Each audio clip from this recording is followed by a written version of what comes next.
Well, welcome to Nourish and Navigate with Divine Purpose. And today I have the honor of welcoming a very inspiring guest to you today who has dedicated or is dedicating her life to helping women reclaim their identities and embrace their authentic selves.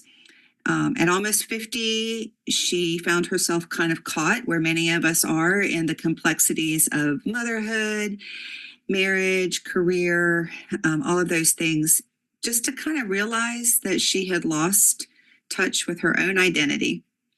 And so after a pivotal time that she's going to share with us, that became sort of the catalyst to lead her to transformation and the creation of her platform entitled Resilient. So she has a journey of self-discovery she's going to share with us today, and a message of vulnerability, courage, and determination. So I welcome Amey to the podcast today, and she's going to shed light on her journey with us and also share a little bit about her collaboration to a book entitled Shine Your Light that's available on Amazon. So I'm so happy to have you with us today, Amey, and for you to share your story with the listeners. Thank you so much, Kathy, for having me. I really appreciate it. As she mentioned, I reached a point in my life where I figured I kind of didn't know who I was. And I think I was probably rocking along for a lot of years, not knowing who I was. But I was sort of forced to figure that out after going through a divorce after 29 years of marriage. Okay. And that kind of put me into now what? You kind of start asking yourself a lot of different questions. You look in yourself and say, why am I where I am? Or why is this happening? Or you're angry, you're hurt. You go through a lot of different emotions before you actually get to a place where you're ready to heal and ready to move forward with your life. So I think in that moment when I was alone, I realized I don't even know who I am. And I probably didn't know for a very long time. I kind of dove into raising my kids, living vicariously through them, through their sports, through all of the things that they did. And I would never, ever change that for, all the tea in China. But I didn't really take time to do things for me. And so I really didn't know what I enjoyed. I was 19 years old when I got married. So after living alone in an apartment and kind of thinking, okay, we're going to have to start from the very basics, from what do you like to cook? What do you like to eat? All the different things that I did while I was alone, and starting to kind of do a little bit of self-reflection, a little bit of self-discovery. And, like all of us, when we're in the crisis mode, we're like, Lord, help me. What do I do? Yeah.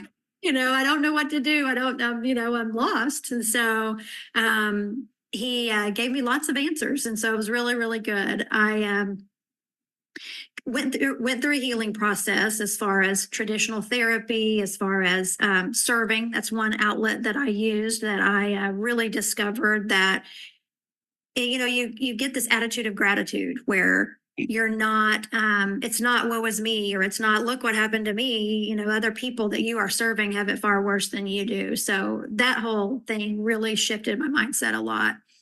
And I began really last year, at the beginning of last year, with the book project of writing a collaborative book. And in the process of that was kind of the cherry on top of my therapy. Right. I really connected with other women who were also vulnerable for a number of different reasons. It didn't necessarily have to be a divorce. They'd all gone through something traumatic. And it was in that process that I thought to myself, I can use this as an opportunity to help other women. There are Right. lots of different women who have either gone through divorce in my age group, or who are empty nesters also, whose kids have moved away and they lose their purpose because their life was their children.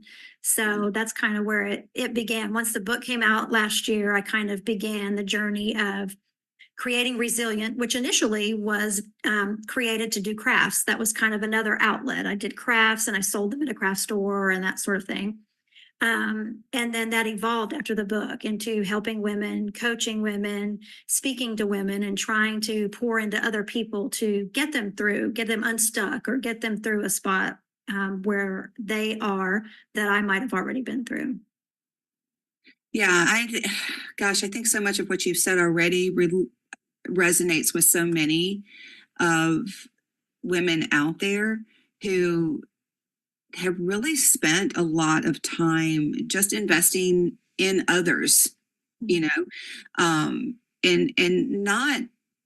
not forced. I mean, because they want to, right? This is our dream. I mean, it's many women's dream to, marry, have children, raise a family, do all of those things. But oftentimes at a huge expense of losing oneself and one's identity. So so many women out there that I've talked to here recently as I walk through my own journey and trying to do very much similar to what you're doing, and just helping women reconnect with who they are and the purpose that they have outside of those roles, because we know how quickly that changes, and then we're no longer needed, or feeling like we're no longer needed, Right. and it's all of that. Mhm. So how long, so tell us a little bit about what you, in the beginning of post the divorce and all of that, what were you feeling? What was kind of going on inside of you, and at what point were you able to just kind of pick up your bootstraps or whatever and go on, or was that something that happened pretty quickly? It did take some time. I was very angry. I was very hurt. I slipped into a little bit of a depression. So I found myself. It was kind of a good time, bad time, because it was the pandemic and everyone was staying at home. So those days that I didn't feel like doing a whole lot, I didn't. And Right. so it kind of took me deciding, okay, I can't do this forever. I have to support myself now. I've gone from two incomes to one. I didn't Mhm. even know if I could afford to do that initially. So I started walking. You had to get out. They were talking about you've got to get fresh air. You've got to go do this and that. So I lived close to a lake in Dallas, and I did a lot of walking. And sometimes it would kind of just depend on my mood. I would listen to praise and worship music, and I would just be grateful, and I would walk, or I'd get some '80s rock music and really, really like jog walk. It was Right. Yeah. hard, but it was therapeutic. And I started, after getting on some antidepressants, I started kind of the whole attitude of gratitude. I was like, all right, I'm thankful that I got up this morning. Okay, I'm Right. on the trail now. And I started taking pictures. I started having this huge obsession with nature pictures, whether it was the turtles in the line at the lake, or the sunset, or the sunrise.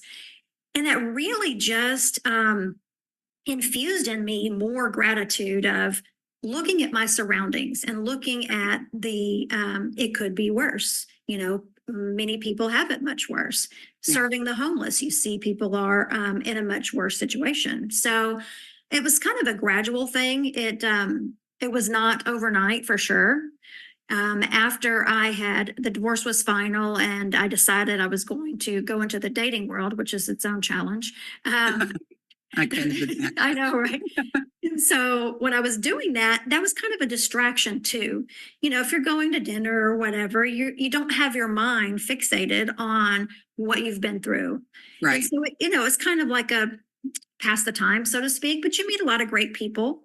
I often tell women that one of the most important things to do is date yourself. And so sometimes I would go to a restaurant and I would just, sit up at the bar and order a steak and a glass of wine and just, eat and enjoy Mhm. it, savor the moment. And sometimes I would meet people, I never meet a stranger.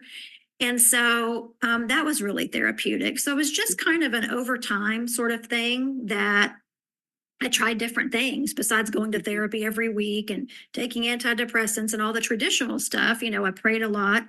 I continued to be in my ladies' Bible study that was really far. So I'd have to drive out there from where I was living to where I moved to my apartment downtown. So Right. it was a hike, and my therapist was still out there.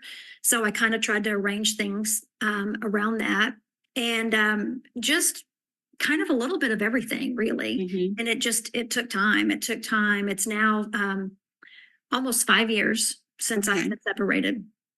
Okay. So I've been divorced for 6 months after that. Hmm. And so it's taken a little bit of time, taken a little bit of, and sometimes there's setbacks. That's what I tell people all the time. It's not a Right. clear road of, okay, you're going to do these things and it's going to be okay, because you're going to make mistakes. We're human. You're going to Yeah. go and date the wrong person and realize Yeah. that they're strange and this was not the right path. Or you're going to, you're going to spend a little money because you're down one day and you don't really need to go blow money, or, all the little things. Right. So you may drink a couple of glasses of wine and be a little tipsy at home, whatever it is, you're going to make mistakes. Yeah. It's not a one size fits all also. Right. Right. And that just granting yourself that grace, right? To recognize that it's not going to be perfect, and um and not something that we should perfection's not what we should be striving for anyway, because we know we're not gonna get there. Yeah, yeah, That's for absolutely. sure.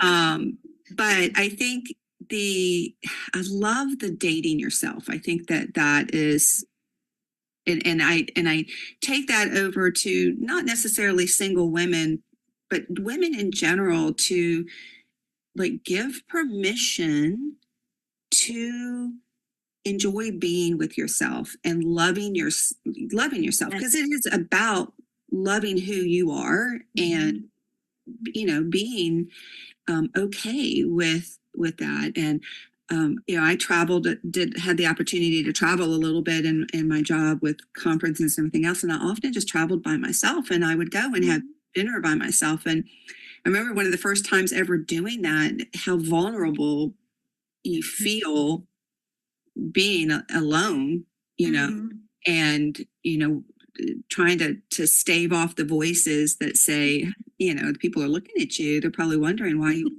Yes. by yourself, whatever. But I learned over time to enjoy Mhm. those moments, and like you said, to have the opportunity to meet other people, because sometimes I wouldn't take up a whole table, I would go and just order at the bar, Yeah. so out of courtesy, too. And, you met other people, that way too. So I think that is, I think the point of just saying, yes, it's okay to like yourself, Yes. and that's the first step in also getting to the next point, I think. So, Yes. um, you, Thank you so much for having me. I really, really appreciate it, and taking the time also during the holiday. I know it can be hectic and cooking and shopping and whatnot. So thank exactly, you, Kathy, so much. yeah, thanks.